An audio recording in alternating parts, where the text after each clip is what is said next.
में दिवाली का त्योहार बड़ी धूमधाम से मनाया जाता है। सब लोग दिवाली पर नए नए कपड़े पहनते हैं, मिठाइयाँ बांटते हैं। दिवाली पर बाजारों में रौनक रहती है। बच्चे बड़े सब पटाखे फोड़ते हैं और इस त्योहार को बहुत धूमधाम से मनाया जाता है। पर क्या आप ऐसा सोच सकते हैं कि भारत के गांव में लोग दिवाली के नाम से डरते हैं? वहाँ के लोग दिवाली के दिन अपने घर से बाहर नहीं निकलते। झोलपुर नामक भारत के एक गांव में एक बुजुर्ग औरत मीता रहती थी। ये औरत दिखने में बहुत डरावनी थी। उसकी बड़ी बड़ी आंखें, लंबी मोटी नाक और लंबे घने सफेद बाल थे। वह औरत गले में बहुत सारी मालाएं पहने रहती थी। उसकी सारी उंगलियां भी अंगूठियों से भरी रहती थी। मीता ज्यादा किसी से बात नहीं करती थी। उसका घमंडी स्वभाव देखकर गांव के लोग भी उसे पसंद नहीं करते थे। मीता को जादू टोटका आता था। मीता पूरे दिन हवन में मगन रहती। गांव वालों को ये तो पता था कि मीता को काला जादू आता है, परंतु गांववासी उसे आज तक रंगे हाथ नहीं पकड़ पाए थे। मीता के दो बेटे थे, सोहन और रोहन। वो दोनों गांव में जमींदारी किया करते थे। मीता अपने बेटों से बहुत प्यार किया करती। उससे अपने बच्चों का दुख दर्द देखा नहीं जाता। मीता को अपने दोनों बेटे बहुत प्यारे थे। वो अपने बच्चों को देर रात में अपने पास बिठाकर उन्हें काला जादू सिखाती और उनको अपनी शक्तियां देती। मीता एक दिन दीपावली की अमावस्या की रात में अपने घर पर बैठकर हवन कर रही थी। ओम क्लीम क्लाम, ओम क्लीम क्लाम। बेटा, मेरी अब उम्र नहीं है। मैं शायद ज्यादा दिन जी भी ना पाऊं, परंतु मैं चाहती हूँ कि मेरे मरने के बाद मेरी सारी शक्तियाँ तुम दोनों में आ जाएं। मैं मरने के बाद भी तुम्हारे साथ रहूंगी। मेरा शरीर ही नहीं रहेगा, परंतु तुम मुझे जब जब बुलाओगे मैं तुम्हारे पास होंगी। मेरी आत्मा तुम्हारे पास रहेगी। माँ, तुम ऐसे मत बोलो, हम आपके बिना नहीं रह सकते। ये बात मीता के पड़ोसी ने सुन ली और वो ये बात सुनकर हैरान परेशान हो गया। अरे ये देखो, मीता काला जादू कर रही है और ये दिवाली की रात में अपने बेटों को अपनी शक्तियाँ दे रही है। बेटा, मैं चाहती हूँ कि आने वाले समय में तुम दोनों इस गांव पर राज करो। हाँ माँ, हम जरूर करेंगे। हम आपकी शक्तियाँ ऐसे ही बर्बाद नहीं जाने देंगे। आप चिंता ना करो, सब अच्छा ही होगा। मीता की ये बात पड़ोसी सुन लेता है। अरे भाई लोगों, इस औरत को देखो, ये तो अलग ही दिशा में चल रही है।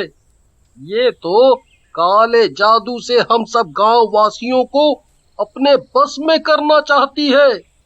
ये तो अपने बच्चों को हमारे ऊपर राज करवाना चाहती है। हाँ हाँ, सही बोल रहे हो भाई तुम। हमें जल्द से जल्द इस मीता और इसके बच्चों का कुछ करना पड़ेगा, नहीं तो हम सबकी जान खतरे में है। हम ऐसा क्यों ना करें कि हम इस मीता और उसके दोनों बेटों को चुपके से किसी बहाने से उठा लें और इनमें ही अनार और फुलझड़ी लगा के जला दें। हाँ, तुम बिल्कुल सही बोल रहे हो। इस मीता को अभी बस हवन से उठने दो। हम सब आज ही मिलकर इसका और इसके बेटों का सफाया कर देंगे। कुछ ही देर में देखते ही देखते मीता और उसके बेटे का हवन पूरा हो जाता है। चलो भाइयों, इस औरत को पकड़ो। हीरा और गांववासी मीता और उसके बेटों को पकड़ लेते हैं। अरे तुम ये क्या कर रहे हो? तुम हमें कहाँ ले जा रहे हो?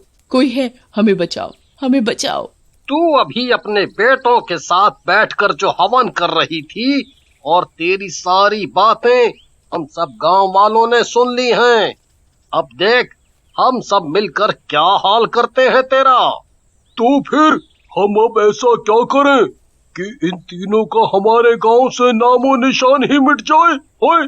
हम ऐसा करते हैं, गांव से दूर जो जंगल है, हम इन तीनों को उधर ले जाते हैं और अभी रात की रात में ही इन तीनों में अनार और फुलझड़ी लगा के आग लगा देते हैं। होए? मीता और सोहन रोहन गांववासी की ये बात सुन लेते हैं। नहीं, तुम मेरे बेटों के साथ कुछ नहीं करोगे। मेरे बच्चे मुझे बहुत प्यारे हैं। तुम मेरे कर्मों की सजा मेरे बच्चों को मत दो, हमें माफ कर दो। मीता और उसके बेटे अपनी मौत की बात सुनकर बहुत जोर जोर से रोने लगते हैं।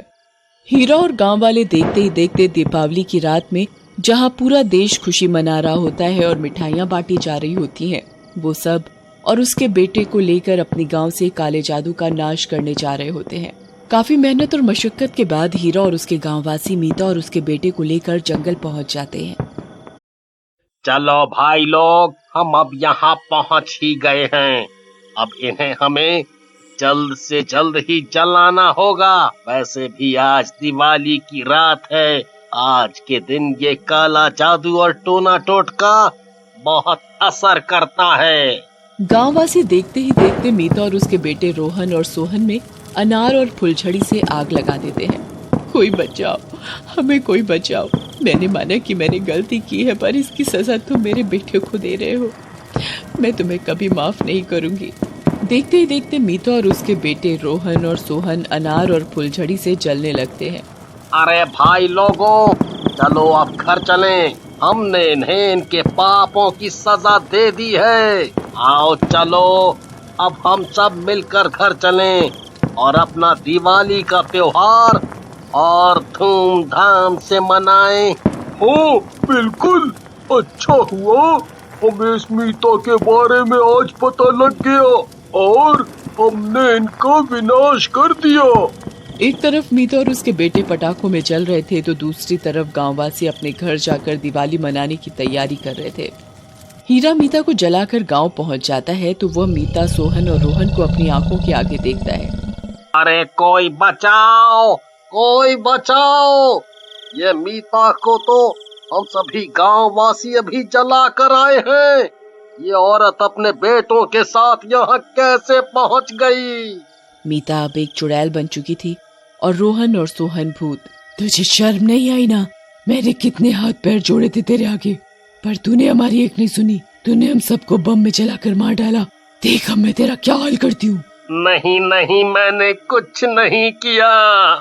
सब गांव वालों ने बोला था मुझे तो तुम्हें आग लगाने के लिए। मैंने अकेले ने कुछ नहीं किया। मुझे माफ कर दो, मुझे माफ कर दो। अब देख आज तेरी कैसे दिवाली मनाते हैं हम तीनों मिलके। तभी मीता अपनी शक्तियों से हीरा में आग लगा देती है और हीरा का भी विनाश कर देती है। अब से इस गांव में दिवाली बनने ही नहीं दूंगी। मेरा और मेरे बेटों का साया इस गांव में हमेशा हमेशा के लिए रहेगा। जो भी इस गांव में दिवाली के दिन कुछ अच्छा काम करना चाहेगा, मैं उसे किसी भी हालत में काम नहीं करने दूंगी। यहाँ सबका विनाश होगा।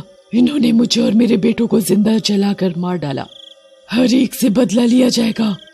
मैं किसी को नहीं छोड़ूंगी, सबको मार डालूंगी। तभी से ही झोलापुर में कोई भी चाहकर दिवाली नहीं मनाता। मीता और उसके दोनों बेटे दिवाली की रात गांव में डेरा लगाकर बैठे रहते हैं। उन्हें जो कोई भी दिवाली की रात गांव में अकेला बाहर घूमता हुआ दिखता है, वो उसे भी बम से आग लगाकर भस्म कर देते हैं। अभी तक कोई ऐसी ताकत या बाबा नहीं आया जो कि झोलपुर से मीता और उसके बेटों की आत्मा को निकालकर उनका खात्मा कर सके। झोलपुर के वासियों के लिए दिवाली का दिन भी एक साधारण दिन की तरह ही है।